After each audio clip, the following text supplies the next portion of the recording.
So I am Rafael Palacios. I am the head of the Department of Aeronautics at Imperial College, and we arranged this information webinar for anyone interested on the position that we just advertised as a teaching fellow in aeronautical engineering. So let me briefly tell you what I wanted to, or we wanted to do today. So introduce you, anyone coming from outside Imperial, to our department, a lovely place where we work, a few things about Imperial. And then I pass to my colleagues that will talk about the description of the job and what is a teaching fellow. And then we make sure we have some time at the end to answer questions and answers. So any of you should be able to access the chat. It's the Q&A chat if you see it online. And feel free to ask questions if you have any, and we try to address them either here if we have time or later on if we can, and we just put comments on the recording of this event.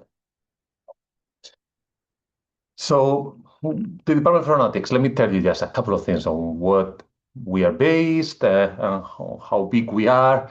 So you probably heard about that. That's why you're logging in today. So we are a STEM B in university. So we do science, technology, medicine, and business. We are based in central London. We historically have a campus in South Kensington. That's a place you can see on the right between Hyde Park and the nice museums. The last 10 plus years, we also grew into a second campus in White City. All our activities are based on South Kensington, so what we're discussing today is just on the South Kensington campus. On the left, you see I have a few numbers that give you a feeling of the size of the university. So we have 20,000 plus students, roughly split between undergraduates and postgraduates. We cater for people from pretty much every country under the earth, and we have over 8,000 employees at the university.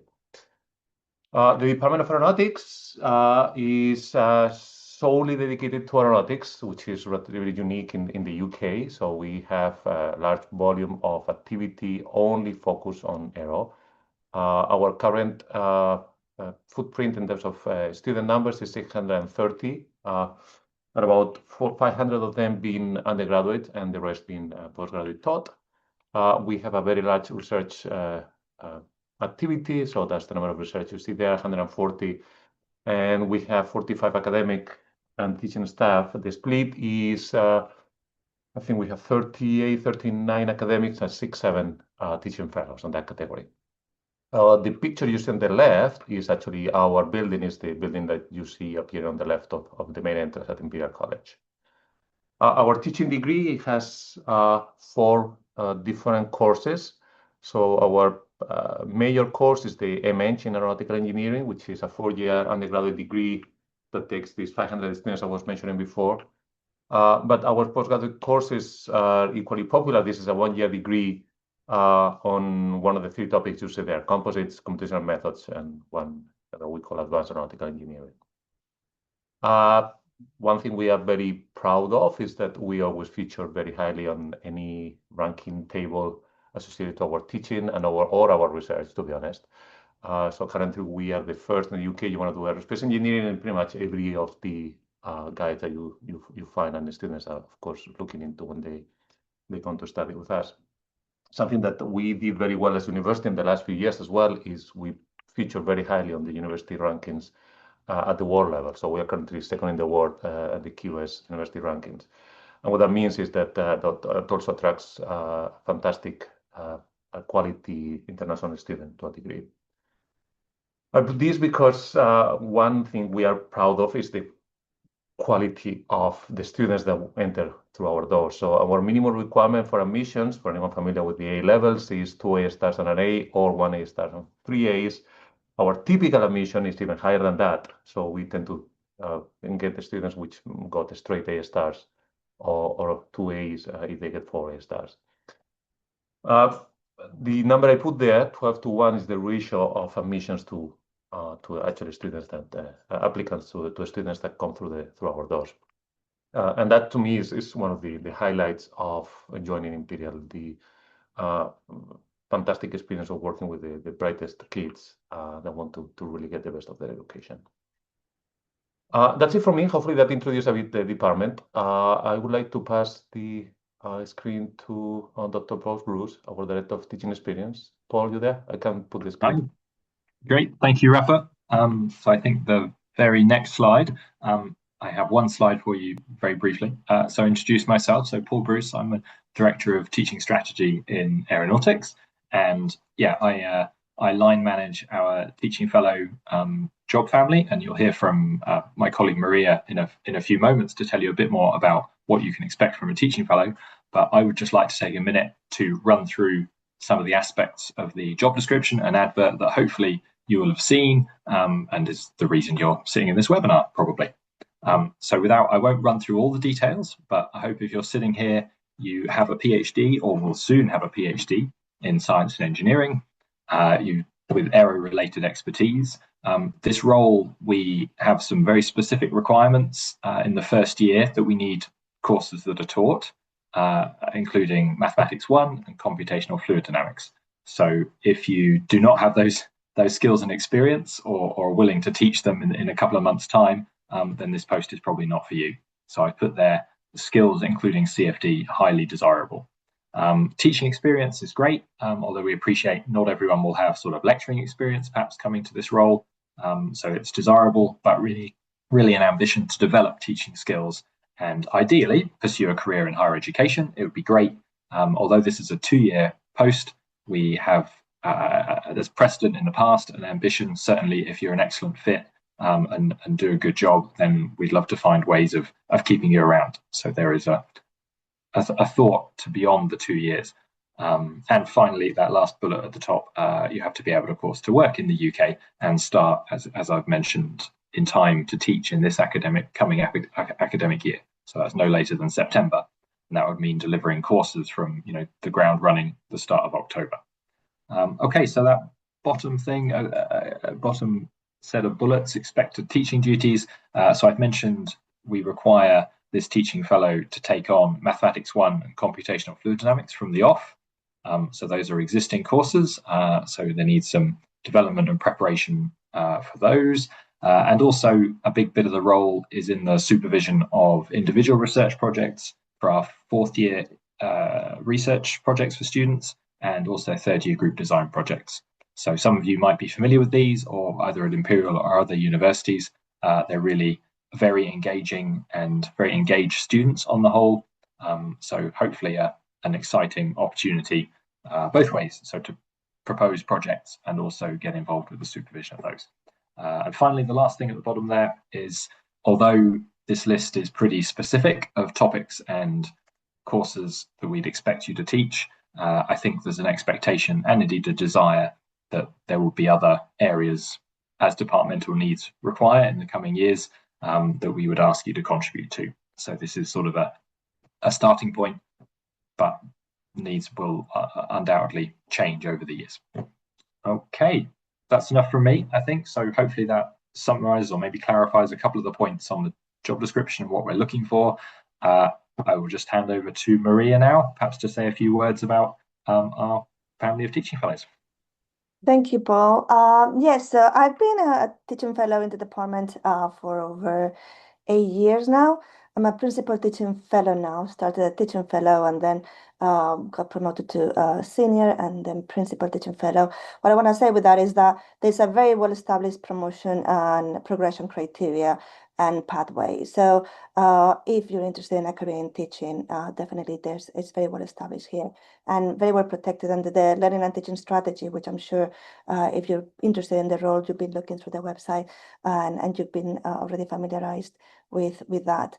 I'm currently also director of undergraduate studies. And I've had different roles at the department. So you will have, as a teaching fellow, a significant teaching load because obviously we teach more than other academics in the sense that we don't have a significant research load of our own. But there are also other administrative load that we have to do, teaching support, supporting in the administrative side, supporting innovating teaching, not just for our own module, but our colleagues, and helping people who want to try new things. We are the catalyst of innovation in a way in the department. I've been teaching different modules over the years. Right now, I have a pretty heavy load, but some of these are the modules that I started with are very well established. I teach in first year, I teach computing and numerical methods. In second year, I teach a fraction of aerodynamics to compressible aerodynamics. I have a new module now, an elective in vertical flight, and I also supervise group design projects and final year projects, as well as master's thesis projects. So there is a little bit of room for research in the role, but mostly through the supervision of undergraduate and master's students. So no PhD supervision, but there's quite interesting things you can do still with our very talented undergraduates and MSc students in terms of research. We have at Imperial, because the job is such an integral part of the learning and teaching strategy, we have quite a big community of teaching fellows, and it's an activity that is very well supported. It's a community of practice. There's a lot of relationship between teaching fellows across departments. We have regular teaching fellow lunches with speakers. The college also has regular seminar series called Talking Teaching, which is aimed to everybody, but mostly driven by teaching fellows. So you will see that across the college there is a very large community that of collaborating teaching fellows. But also within the department, the teaching fellows are working very closely together. We share office space, so there's a very clear way to interact and support each other and learn on the job. So you will see that you very quickly learn how things work at Imperial and in the department, thanks to the support of the constant support of other teaching fellows. You're also supported and encouraged to do pedagogic research. As I said, we try to drive innovation in teaching, so that's also part of the role. If you want to take the avenue of pedagogic research, you will see that the university is very well placed to support you. There's an education development unit that has lots of courses and training, and you're also supported through the development of learning and teaching degree if you want to, so you can get a PG cert or a diploma or even a master's in education. Is quite a progressive route. I did mine over 5 years or so, but you can get through slowly through all that and then get that qualification as well. In part, and now it's your option, of course, to take these. But as you want to progress through this pathway, it has become now a requirement at certain points to have at least the certificate, and if not later on the diploma.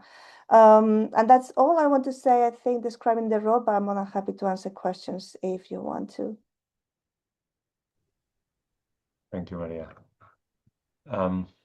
As you see, we also have on the panel Sean Haynes, which our Director of Operations is in the background in case there are questions that she can answer. She is the expert in human resources. And, so I see there are questions in the chat. Let me stop the screen to share, which probably helps me actually see it here as well. You did have one question in the chat so far, and this is a potential candidate who has taught mathematics and CFD at other universities, including CFD research, but their research is not in the aeronautics field. Would this still be a potential fit for this role? The answer is yes, absolutely. I don't think mathematics really changes between degrees. The spin we might give changes a bit, but of course, I'm sure any good candidate will be able to adjust to the particular expertise or particular interest is more than anything else of aerospace engineering school estimates.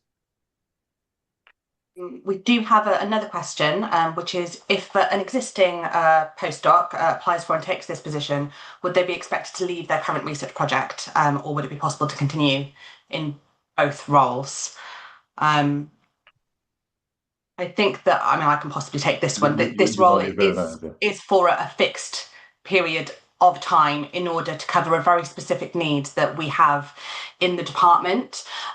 We certainly kind of in principle, in general, are open to kind of making things work. However, because this is a response to a very, very specific need to cover teaching for a fixed period of time that won't exist after this 2-year period, it's unlikely that we would be able to make that work, I'm afraid.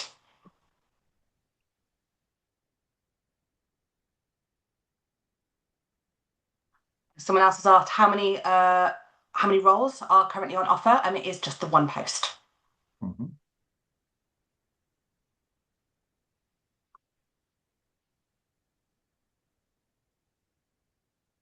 Can't see any other questions coming through. No, I guess we haven't commented on the details. You got to here today. I'm sure you read the advert. You read the advert. You saw that there is a deadline coming in a week, 2 weeks from now. And of course, that's what we would expect to see on the applications. Is a different scale. You know this is Sean. Well, have a look at that and I'll answer that one. Okay. Somebody else has asked that they have a PhD in aerodynamics and 3 years of industrial-led postdoc research. Would that potentially be a good fit for them? Absolutely.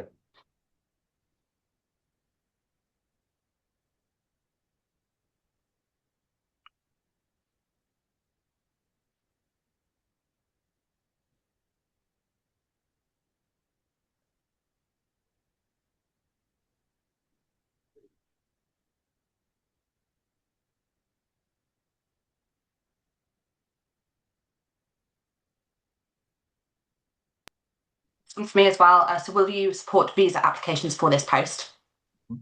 Yes. However, we do need a start date of September 2026. So we would need to be ready and willing to move fast on a visa application in order to make that happen. Usually visa applications can take up to 8 weeks. So it is certainly achievable, but there will have to be kind of quite swift movement in order to make that happen.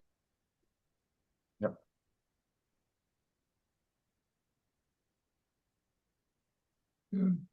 Sean, there is a question about the salary scale in which this job is placed that came a couple of questions ago. You're probably more familiar with that we are where this is. Yeah, I'm just looking this up.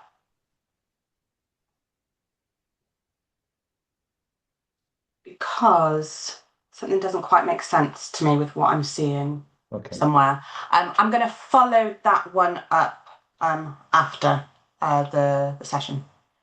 Excellent, thank you.